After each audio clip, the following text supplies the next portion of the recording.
Hello and welcome to part 2 of the video on how to factoring strategies. And if you remember, in part 1 I already talked about how to factor using the first 3 strategies: greatest common factor, difference of two squares, and grouping. So in this video I'm going to take the next 3 strategies, but I'm going to focus first on the first part of this, when you have perfect square trinomials. Okay, so in order to make this video short, I already have the questions I'm going to be working on, and I want you to make an observation on all the examples. All of these are perfect square trinomials, and there's something that's common to all of them. Well, before I go, there's a bonus question I have here. I learned this when I was about 13, and I knew what to do, but I didn't know what it meant. I knew how to know the number to add to this to make it a perfect square, but I just didn't know what a perfect square really meant at that time. But, well, I'm glad I know now. So let's go to this, and then we'll start. One observation you want to make about all of the expressions here: you can see that the last term is always positive. So for a trinomial to be a perfect square, the last term will be positive. So if the last term is not positive, forget about thinking that it's a perfect square trinomial. I'm going to explain what that means later. If you look at the middle term also, is always even. Okay, so you don't have to really start guessing. You look at 2 things before you start thinking, oh, this is a perfect square trinomial or not. Firstly, the last term has to be positive. Secondly, the middle term has to be even. Then the third thing is what I'm going to show you, and we'll see what happens. Okay, let's get into it. So I've made a small box here that I'm going to do a quick explanation in.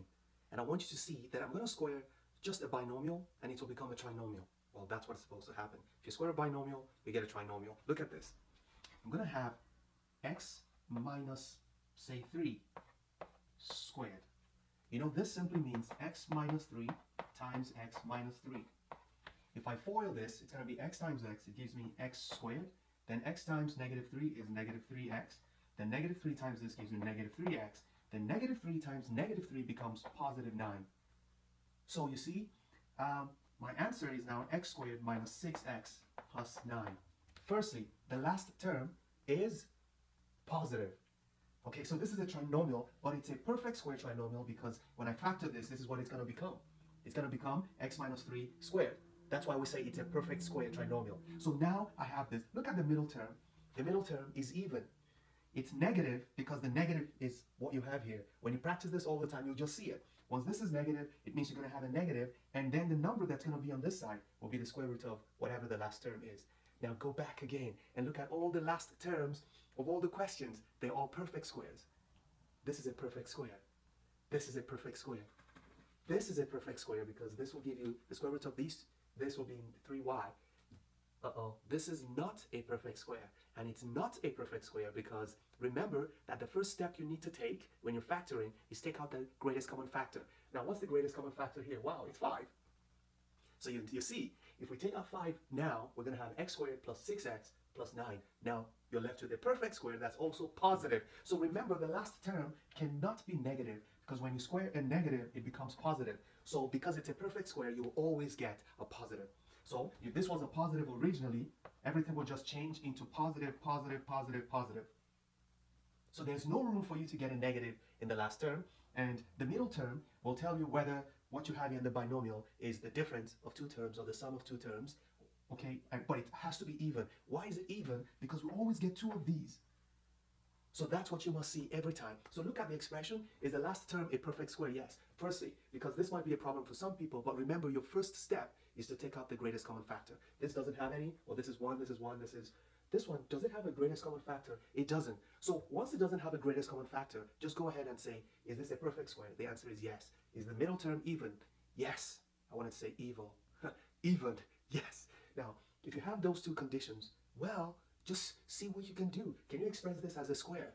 Just like you can express this as a square. Yes, this will be 2x squared. So let's just solve all the questions. Okay, now you get the idea of factoring. So right now, this is, the square root of this is 3. And if you multiply the square root of this by 2, you're going to get the middle term. So it means you're going to have 2 of that. So this is basically x plus 3. How do you know it's going to be plus? Because the middle sign is plus. That's all. X plus 3 multiplied by x plus 3. Okay, so this is x plus 3 all squared. So you can leave your answer like this or like this. You're all correct. Okay, let's go to the second one. Now, the sign in the middle, if it's a perfect square trinomial, is going to be negative. We're using y. Okay, it's y minus, what's the square root of 16? It's 4. If I multiply 4 by 2, will I get 8? Yes, that's it. So I'm just going to write 4 here. That's my answer. That's so easy. Okay, let's go here. First step is take out the greatest common factor, which is going to be 5. So it's going to be 5 into x squared plus 6x plus 9. Looks like we've seen this today. Uh-oh, it's the same question, just multiplied by 5. So take out the greatest common factor. Now you have this. The next thing to do is just to say this is 5 multiplied by x plus 3 squared. X plus 3 squared. You have completely factored it. Okay, now let's go to this one. Is there a greatest common factor? No. Therefore, the next question is, can I write this as a square? So, look at this. This is going to be 2x squared. So the reason the middle has x and y combined is because there is x here and there is y at the end. Just the same way, this middle has the number here, 1, combined with x. Okay, and that's why you have these two. So usually you have, the number here combined with x here. That's why you have 6x. So it's this squared and 3 squared, x squared, 3 squared. If you multiply them together and double it, you're going to get the middle. Okay, that's usually what you get. So look at this, 2x, at the end here you have, so it is 12xy plus 3y squared. So if you multiply this by this, you're going to get 6xy. Twice that is what you have in the middle, but it's going to be negative. So just remember that. So now our final answer is going to be 2x minus, we're saying minus because this sign is minus, and it's 3y squared. If you want to be sure that you're correct, just FOIL this out, 2x minus 3y times 2x minus 3y, okay? And then you'll find out that you come back to this answer. Remember, difference of two squares is not the same thing as the square of a difference. So this is the square of a difference, and that's what you call a perfect square. But difference of two squares is another topic that we dealt with here. Okay, so finally, what do we do to this one? Well, the question is, what must you add to x squared plus 18x so that this becomes a perfect square? Remember that that number that's here must be a perfect square, okay? Then when you take the square root of that number and you multiply it by 2, you're going to get 18. If you take a number here, take the square root of it, then you multiply that number by 2, you're going to get 18. Well, we can reverse the process. Divide this by 2, you get 9. What is the perfect square you'll get? 9 itself is a perfect square, so don't get confused. So this is going to be 18 divided by 2, you get 9. The square root of 9 is going to be 81. So the number is going to be 18 over 2 squared. It's going to be 81. So that's what you need to add here. I'm going to write it in blue, plus 81. And that's the answer to that. This you must know how to do, because when you want to sketch the graphs of conic sections, you will need it. Let's go to the next one. Let's talk about trinomials that are not perfect squares. It's not like they're not perfect, they're just not squares. They are rectangles. Okay, let's do it. Okay, if any polynomial looks like this, which is the general form of a quadratic, which is what we've been talking about, trinomials. So what you're about to learn now will work for even perfect square polynomials. It works for all polynomials, perfect square trinomials. Okay, so whether it's a perfect square trinomial or not a perfect square trinomial, this is the general rule. However, it's important that you note how to deal with perfect square trinomials because they have their own special use. Okay, so now we come here, and what are all these boxes on the board? Well, in many textbooks, you would see them suggest you do trial by error. No, yeah, it's called trial by error. I don't want you trying and getting errors, okay? Just go straight to the point the first time. So when you want to factor a trinomial that is of the form ax squared plus bx plus c, well, you know that a is the coefficient of the leading coefficient, and b is the middle coefficient, and c is the constant term. What you want to do is, as soon as you see any trinomial of this form, which is generally the form of all trinomials, except if it's not quadratic, okay? If it's not quadratic, then you can start saying maybe it's some higher order polynomials, okay? But if it's like this, which is what you will often see as trinomials, ask yourself, A corresponds to 2, B corresponds to -7 in this question, and C corresponds to +3. For this question, A is 3, B is 11, C is 10. For this question, A is 2, B is -3, and C is -14. What do you need the boxes for? Generally, when you make this box, you're going to try to solve a puzzle quickly. This puzzle will have the number that is generated by A times C for all of these boxes, okay? So you multiply A by C, whatever you get will be on top of the box, okay? And for the bottom of this, you don't need to do anything, just pick the middle number and write it. So this was going to be B. So for all of these boxes, I'm going to do everything at the same time. So you see that there's nothing strange in any of the questions. So what is A times C? It's going to be 1 times 6. That's 6. Positive. A times C is going to be 2 times 3. That's going to be 6 also. This is going to be 2 times negative 14. That's negative 28. And this is going to be 3 times 10. That's going to be positive 30. And I'm going to transfer the middle number, which is going to be positive 5. Negative 7. You see how I'm taking the signs along. You have to recognize the signs. Here it's negative 3. Here it's positive 11. Okay, puzzle is almost solved. Now, what's the puzzle you need to solve? It's just like what you do in elementary school. What two numbers will you multiply together to get 6? But when you add them together, you're going to get 5. Come on, that's the easiest thing in this world. That's going to be 2 and 3, or 3 and 2. The order doesn't matter. So I'm going to go 2 and 3. Puzzle solved. What do I need to do with this 2 and 3? Well, this 2 and 3 is how you rewrite the 5. So you don't change this, you don't change this. The only thing you have to rewrite, instead of writing 5x, you're now going to write 2x plus 3x. So let's rewrite this expression. It's going to look like this. X squared plus 2x plus 3x. You see, we're replacing the 5 with these two numbers now, plus 6. Now, we're going to factor by grouping. So you can't escape this. You have to factor by grouping every time you factor a trinomial. When you try to solve a quadratic equation by factoring, this is what you're doing. Okay, so get ready for that. Now, if you group these, the first two, what's common to them? It's x. And then you take out x, you'll be left with x plus 2. When you go here, you keep the middle sign, never change the middle sign. And then what's common to 3x and 6? It's 3. You have x plus 2. So we can take out one of these now. So our final answer is going to be x plus 2. And then we get the numbers outside, x plus 3. Now we're done factoring.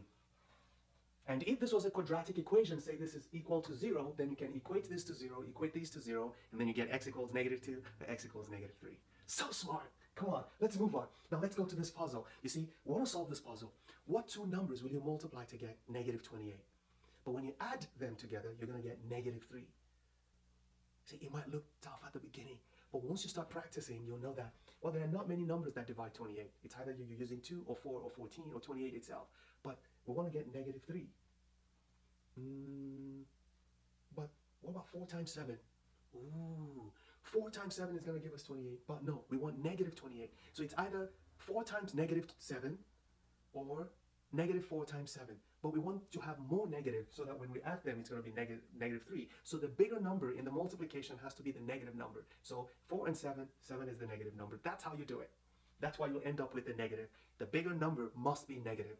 So now the bigger number must be negative. So I'm going to write, some people prefer to write the negative first, some write the positive first. Whichever you choose, you're fine. I would write the negative first. I'll tell you why, maybe at the end of this video. Write the negative first. Negative 7 plus 4. So what are we trying to replace? We're going to replace this negative 3. We're going to write negative 7 plus 4. So when we write, we say 2x squared minus 7x plus 4x minus 14. Now we can start factoring. What's common to this and this? It's just x. So I'm going to take x and write 2x minus 7. Here, don't change the sign, plus.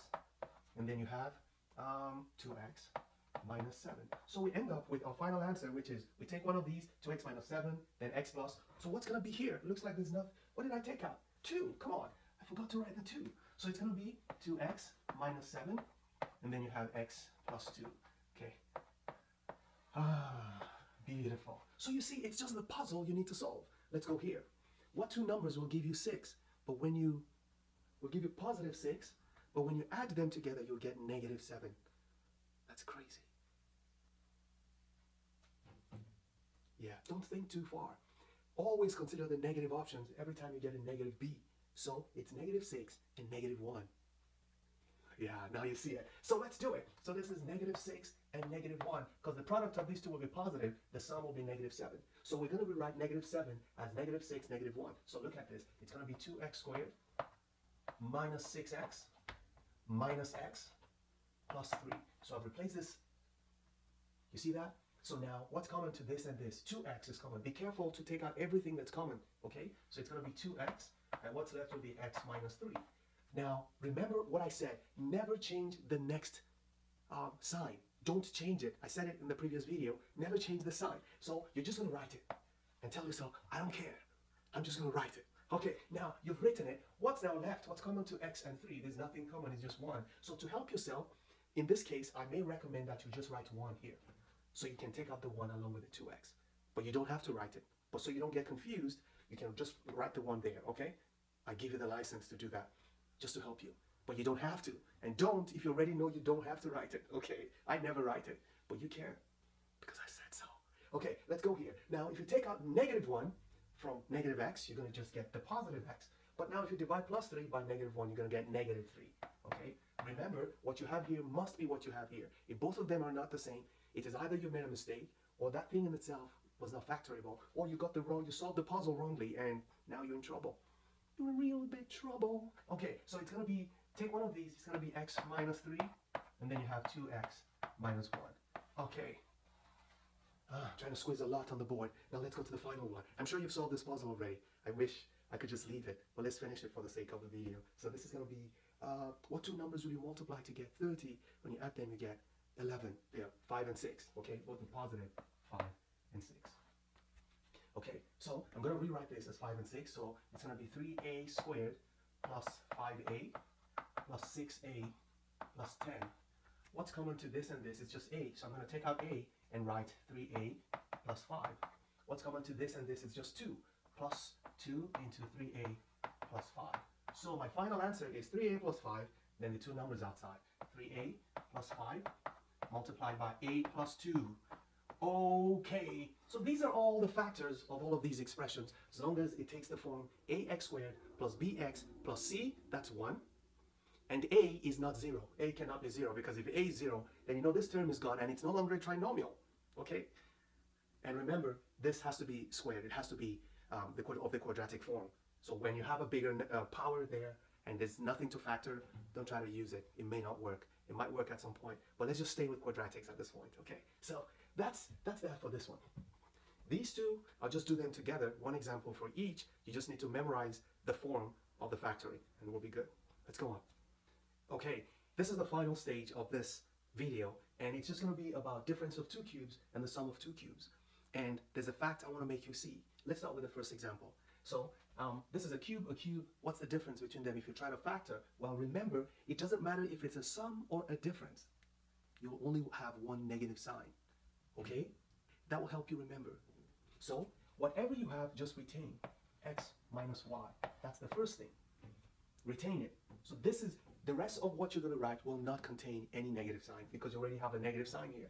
It's multiplied by the square of this, x squared, okay, plus xy, because you're dealing with x and y, plus y squared. That's it. You factored this. You just need to know that, okay? Now, let's try and solve this, okay? If we solve this, remember before you factor, always ask, is there a greatest common factor? Yes, in this case, the greatest common factor is m to the 4th. So we're going to try to, let's make a box here. Okay, so we're going to say, let's take out m to the 4th, and what's left is going to be m cubed minus 64. Okay, is this difference of two cubes? Yes, because 64 is a cube. As much as you know it's a square, it's also a cube. It's also a sixth. A lot of things about 64. Okay, so right now I'm going to write this as 4 cubed. So this is the same thing as m to the 4th multiplied by m cubed minus 4 cubed. So I'm going to treat this like I treated this as difference of 2 cubes. So my final expression will be m to the 4th multiplied by m minus 4 multiplied by m squared minus the product of the two, 4m, or plus rather, 4m plus the square of this number, which is 16. And that's my final factoring of that expression. See, if you didn't know this, you'll go, how did they know all of these? How did they come up with it? Well, now you know how. Let's go to this one. Okay, this is going to be x plus y. Remember I told you there's always one negative sign. And, well, that negative sign is not here. We just reproduced this x plus y. The next parenthesis has to be x squared. The negative sign then shows up, xy plus y squared.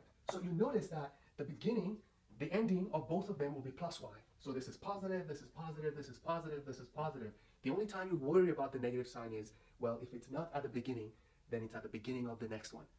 If it's at the beginning of the first parenthesis, then it's not in the next one. If it's not in the first one, then it's at the beginning of the next one. That's it. I mean, beginning means the first sign you're going to have there in the middle. Okay, and let's use a strategy to solve this. So we're done with this. Did I box this? No, I'm going to box this. Woohoo! And then the final one, what's the greatest common factor here? Somebody help me. It is not a cube. As much as you can see that 27 is a cube, well, it doesn't look like there's any cube here. Okay, so there's no cube. There's nothing we can do. We just have to take out the greatest common factor and see if there's something we can do. So I'm going to take out 3x. And what's left? It's going to be x plus 9. Is there anything else we can do? No, that's the end of it.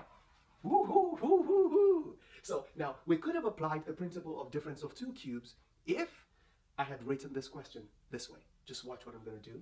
I am going to, if I remove this, okay, and I change this into a fourth.